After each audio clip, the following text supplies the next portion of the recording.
This episode is brought to you by Kia's first 3-row all-electric SUV, the Kia EV9, with available all-wheel drive and seating for up to 7 adults, with a 0 to 60 speed that thrills you 1 minute, and available reclining lounge seats that unwind you the next. Visit kia.com/EV9 to learn more. Ask your Kia dealer for availability. No system, no matter how advanced, can compensate for all driver error and or driving conditions. Always drive safely. Welcome to the Human Capital Innovations Podcast, your go-to source for personal, professional, and organizational growth and development. We hope you tune in often for all things people management, organizational development and change, organizational leadership, and social impact related. Maximize your personal and organizational potential with Human Capital Innovations Podcast.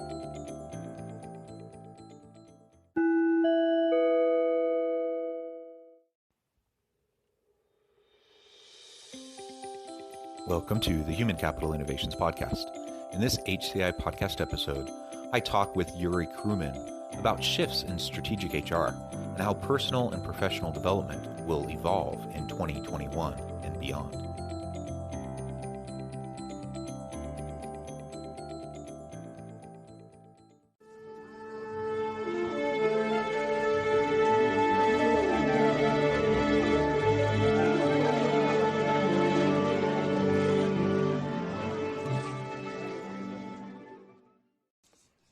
Yuri Kruman, welcome back to the Human Capital Innovations Podcast.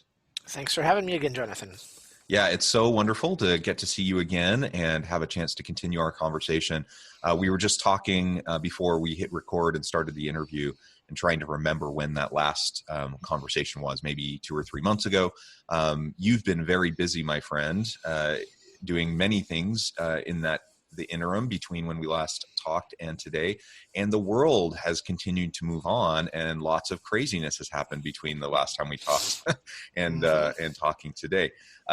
Today we're really going to be focusing on strategic shifts in HR and what 2020 brought and how that's changed the nature of HR and changes moving into the future. And then I want to zoom in a little bit and look specifically at personal and professional development. What does it look like in 2021 and beyond, and how can leaders really prepare for that? As we get started, I just wanted to share Yuri's bio with everyone again. Yuri Kruman is the CEO of HR Talent and Systems Consulting, an award-winning HR consultancy, top 10 HR consulting vendor in 2020 by HR Tech Outlook magazine.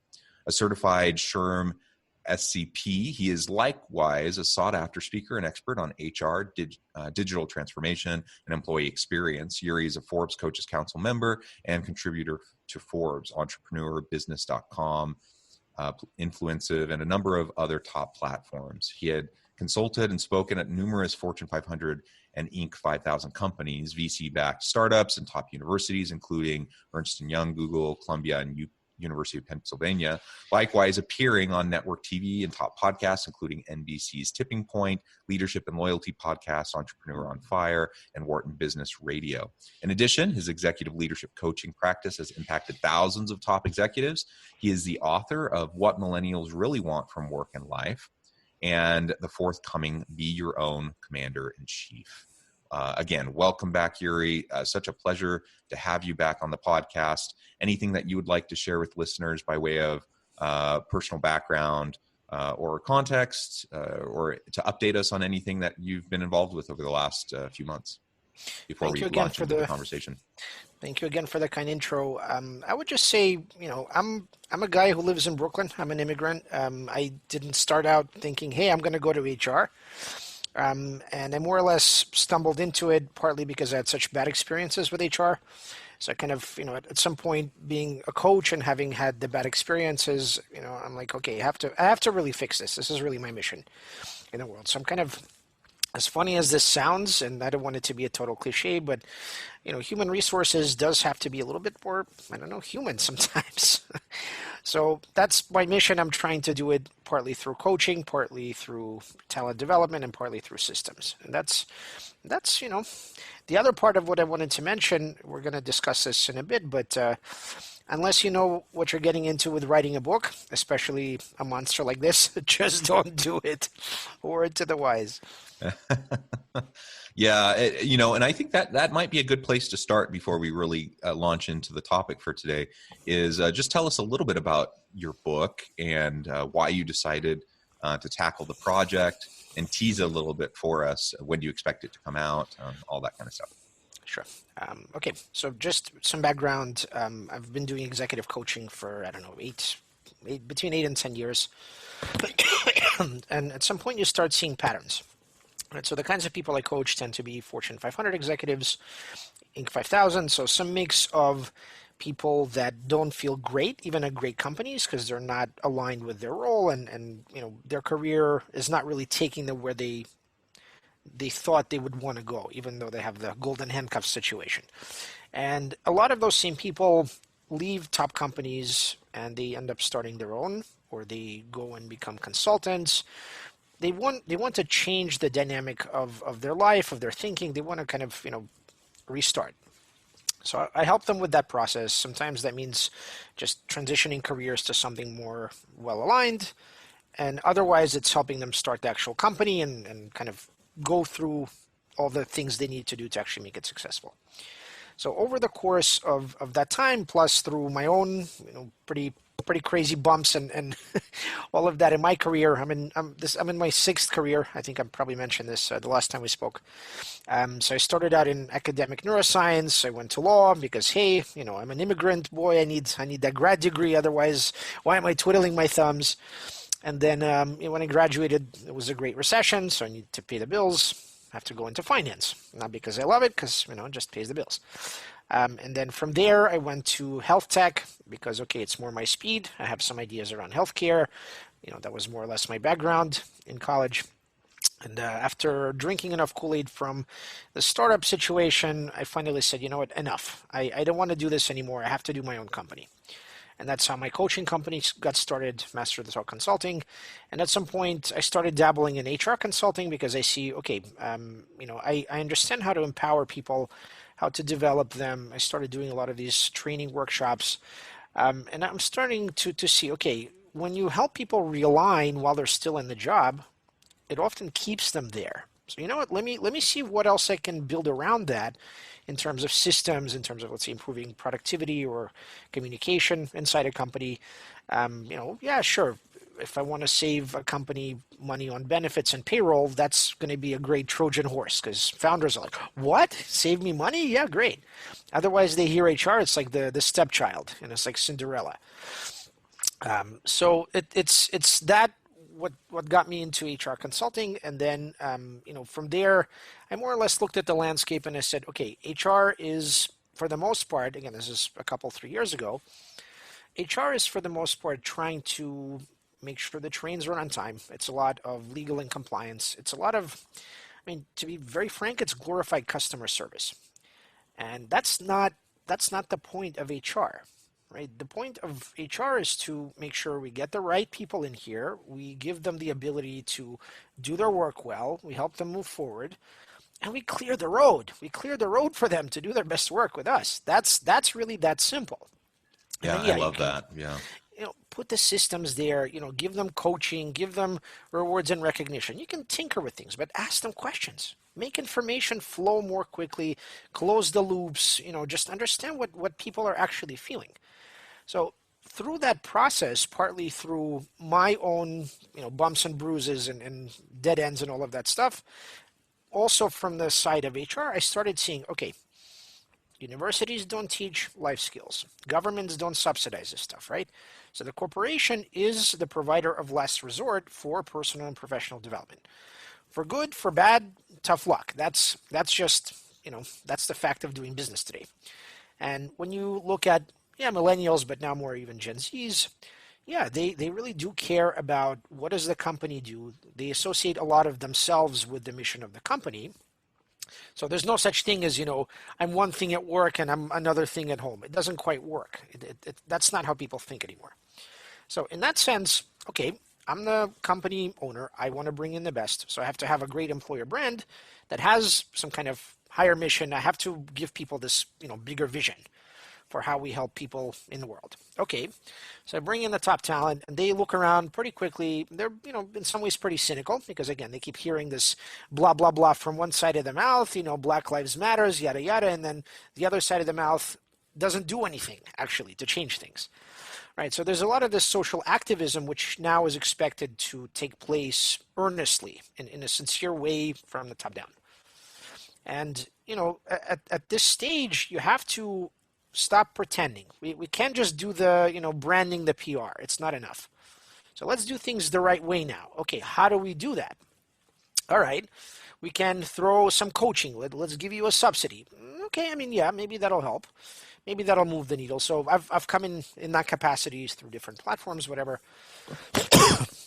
Excuse me, into top companies, and it helps. You have 5 sessions, 10 sessions, you can help a person get promoted. That's awesome. You help them rethink through their role. Okay, how does this fit into my career pathway?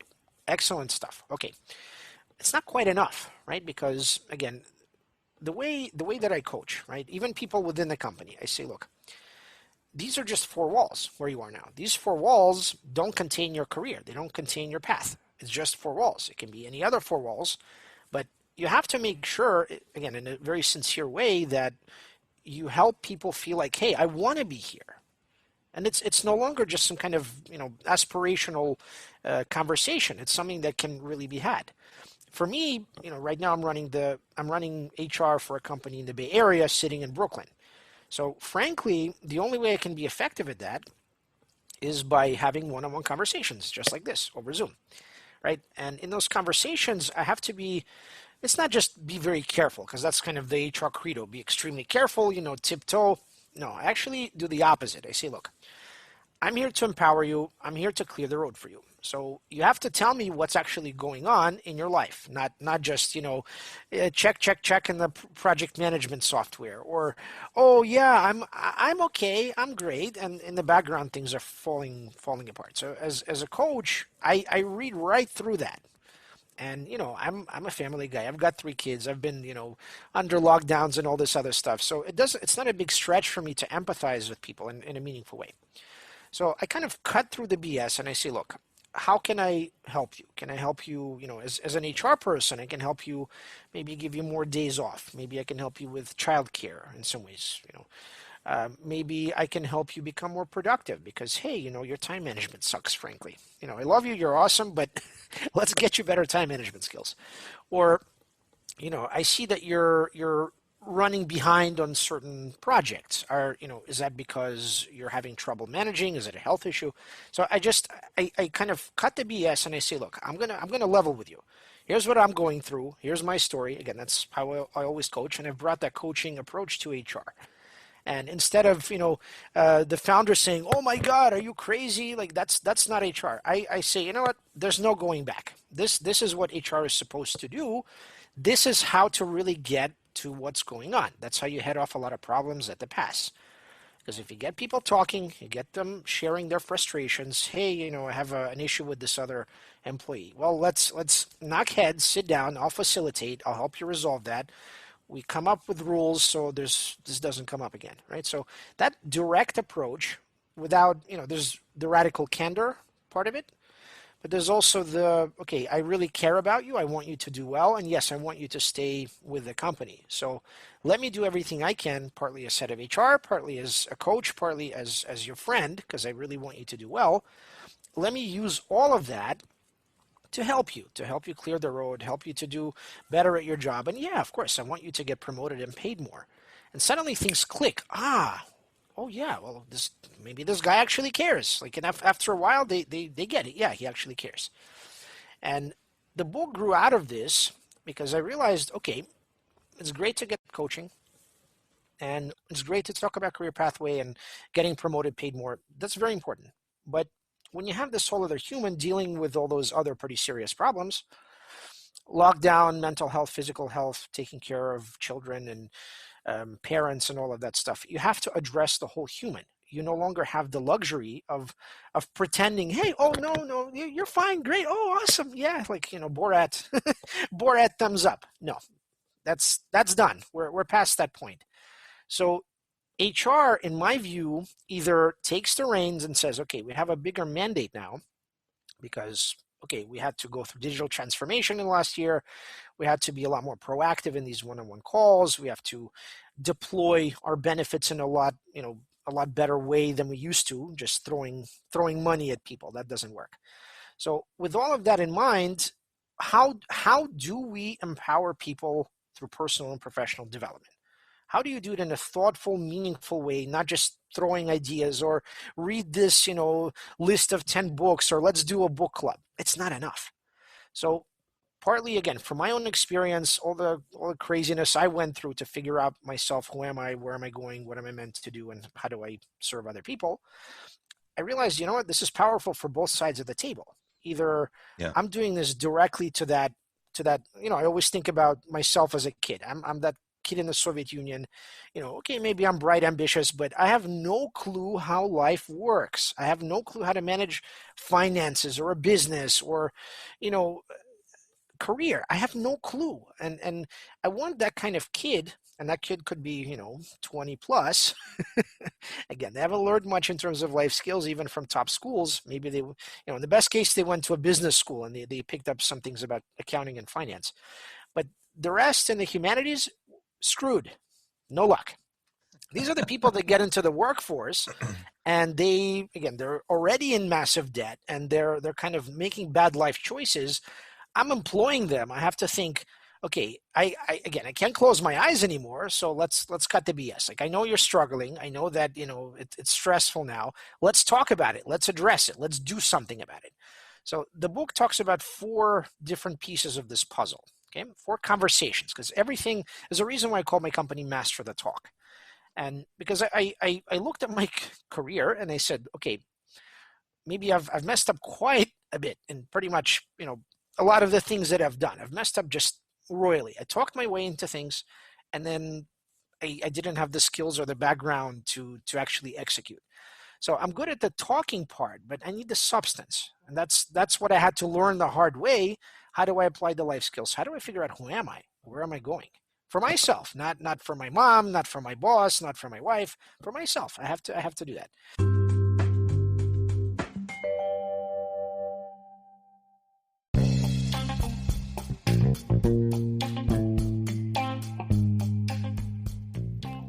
I'm excited to announce the publication of my new book from HCI Press, The Alchemy of Truly Remarkable Leadership: Ordinary, Everyday Actions that Produce Extraordinary Results.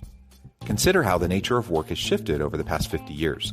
With increased globalization, rapid technological advancement, and the shift in economic composition, the average job of today looks very different than the average job of 50 years ago. What will the jobs and organizations of tomorrow look like?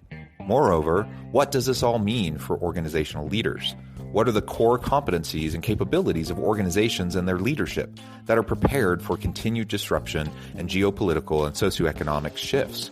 Regardless of what the future holds, increasingly, leaders need to be socially minded, data-driven, decisive, champions of talent, and disruptors of the traditional notions of leadership, teams, organizations, and work.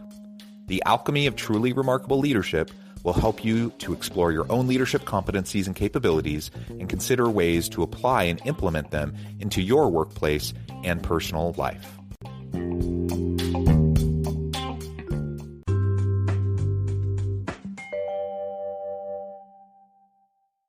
So the first conversation is health, because of course, without that, good luck. You're going to be focusing on your health for a long time before you can focus on anything else.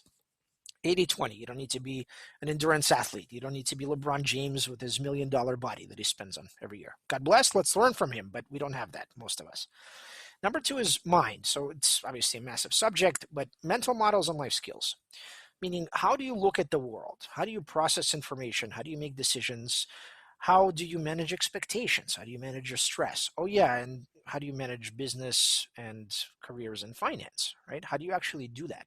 Again, it's not, reams and reams on this subject. It's just some basic principles that you can apply to make sure you're 80/20 to the way there.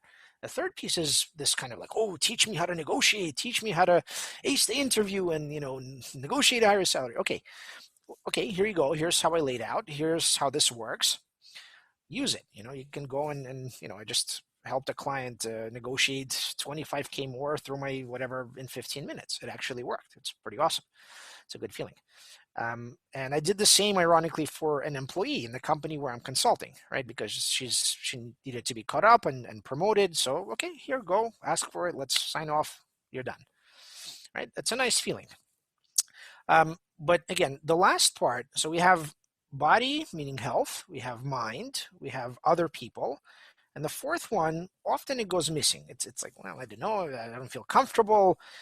It's God or the universe. It's faith. It's looking at how can we not just sort of have that as a nice to have in the background, but it's a pretty core part of living in a crazy world where you have no clue where the hell are things going. Is this republic going to fall apart this year, or are we going to be in the long tail for a while, right? And never mind if I'm young and I'm figuring myself out. Who am I? What am I? Do I follow my parents' tradition? Do I find a new one? Right? So there has to be some kind of more ancient wisdom that's rooted in something more meaningful and higher purpose than just, hey, higher purpose of the corporation. The mindfulness thing, it's not enough. Organic food and yoga, all that is great, but it's not enough, right? So you have to plug in some kind of wisdom from people that went through crazy times and made better sense of those crazy times, because we're too enmeshed in our own matrix of social media and the speed of things and technology. So it's very hard to zoom out. So now, with the benefit of those 4 conversations, again, it is a conversation. It's not just, a one-way street. You have to learn how to have a conversation with God or the universe. And, that's not an easy thing, but there are some particular guidelines that you should use, and that's detailed in the book. So if you put the 4 together, it's not an encyclopedia, because who needs that, right? Self-help usually addresses one of those 4, maybe 2.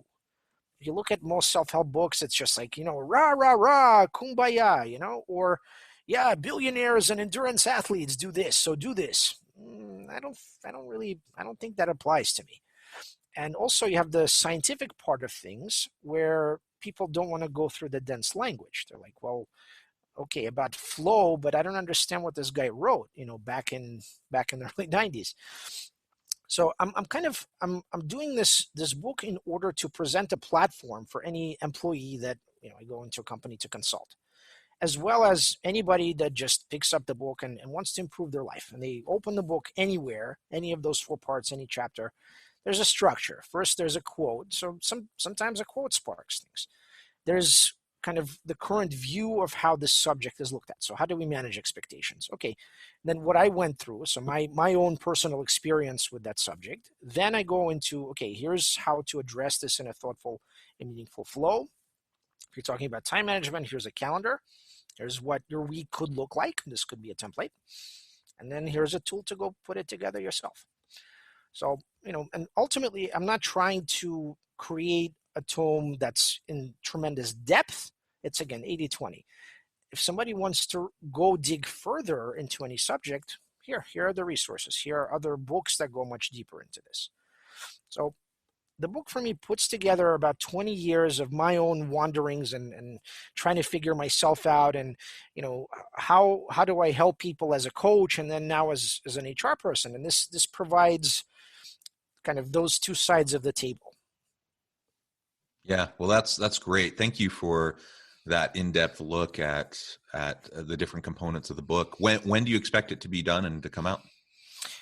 It's already, it's going to be released on February 7th in ebook form. It's already up on Amazon. There's a link. And the hardcover will be out probably late March, maybe early April. Depends on the publishing dynamics. Sure. Well, congratulations. And that sounds like it'll be a great resource. God willing. As in our remaining time, I think you've already talked to many of these points, that I really wanted to get at today in terms of personal and professional development, and the strategic nature of HR. And I love how you frame it as just clearing the road. The role of HR is not helping the train to run on time. It's to clear the road. Absolutely. I couldn't agree more. And I would say it's the role of HR also to help leaders at every level of the organization also learn how to do that for their people. Yes. Right. Exactly. Because a lot of times managers and leaders, they find themselves in those roles and they don't really know how to lead. They don't know how to do things effectively. They're just kind of mimicking what they've seen others do before them.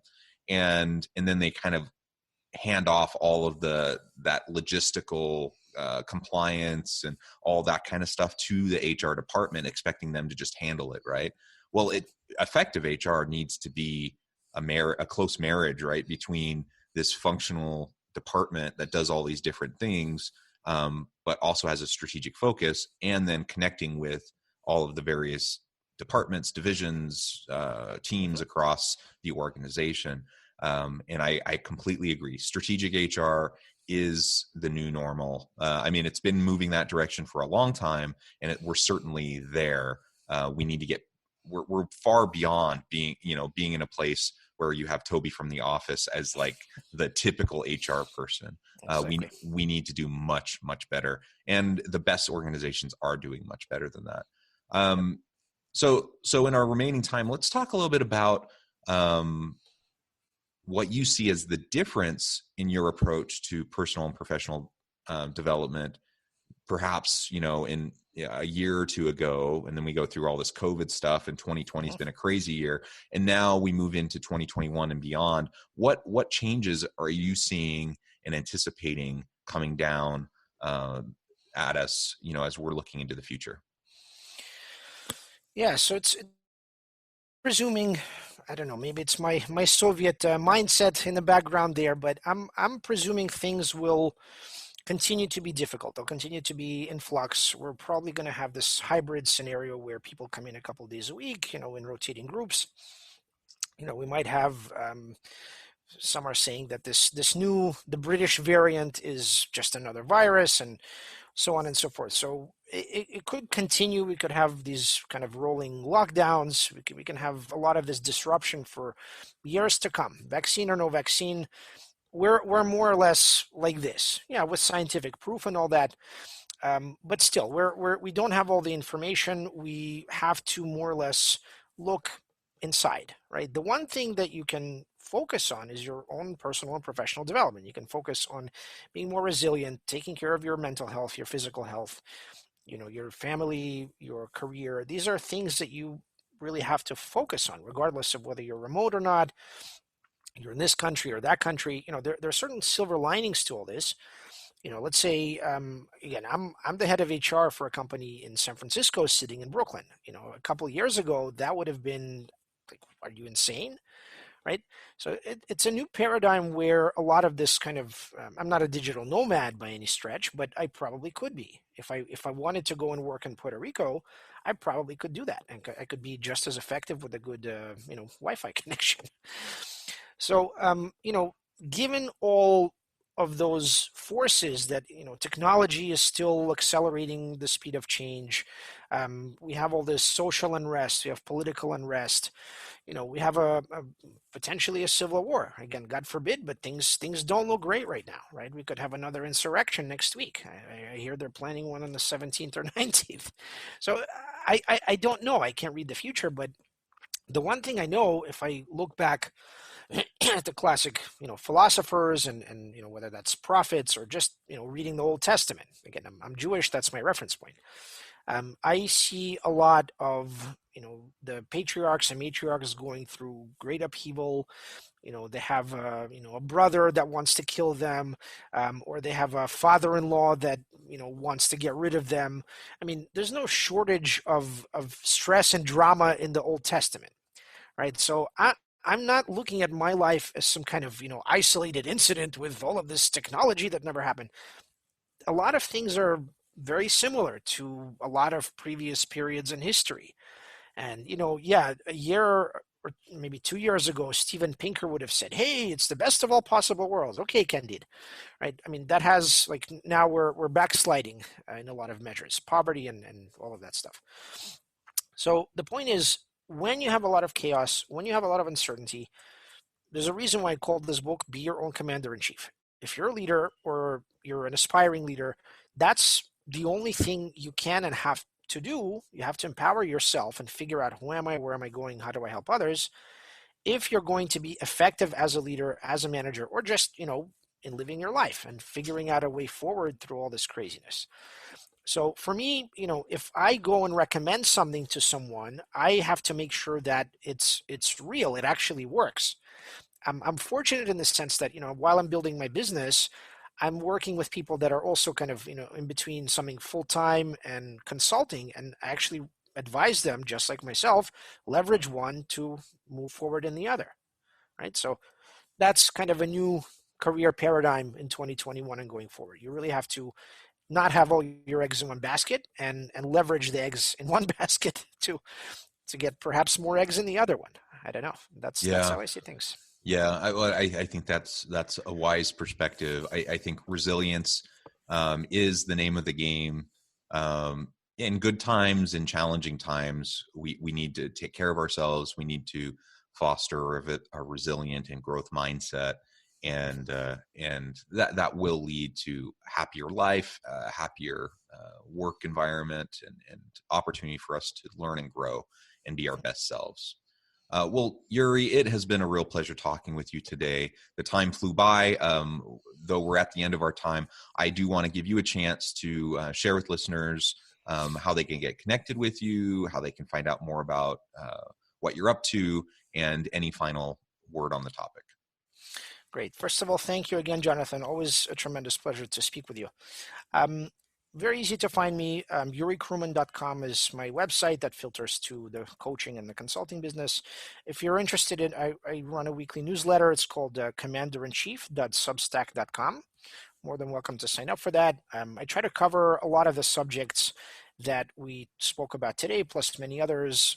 I've been sharing free chapters from the book for the first few weeks, so you're more than welcome to sign up and just go back and read through those and see if you like it, and if you like it, maybe buy the book.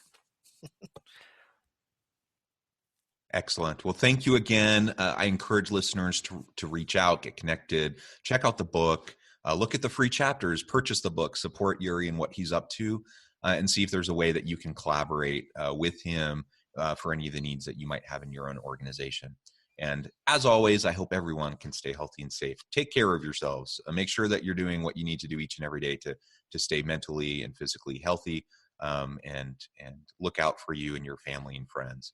I hope you can all stay healthy and safe, that you can find meaning and purpose at work each and every day. And I hope you all have a great week.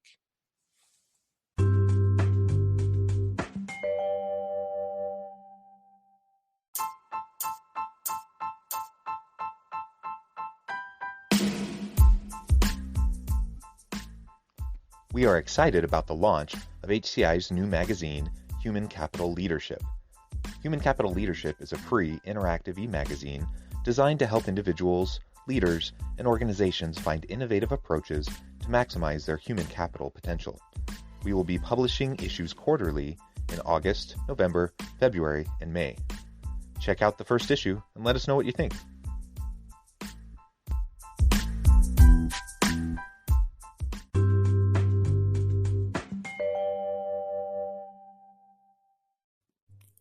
Thanks again for joining us for this episode of the Human Capital Innovations Podcast.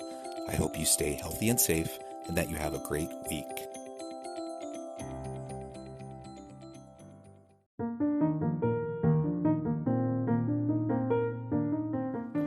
Check out our new weekly LinkedIn newsletter, Alchemizing Human Capital, exploring industry trends via original research and interviews with executives and thought leaders from across the globe.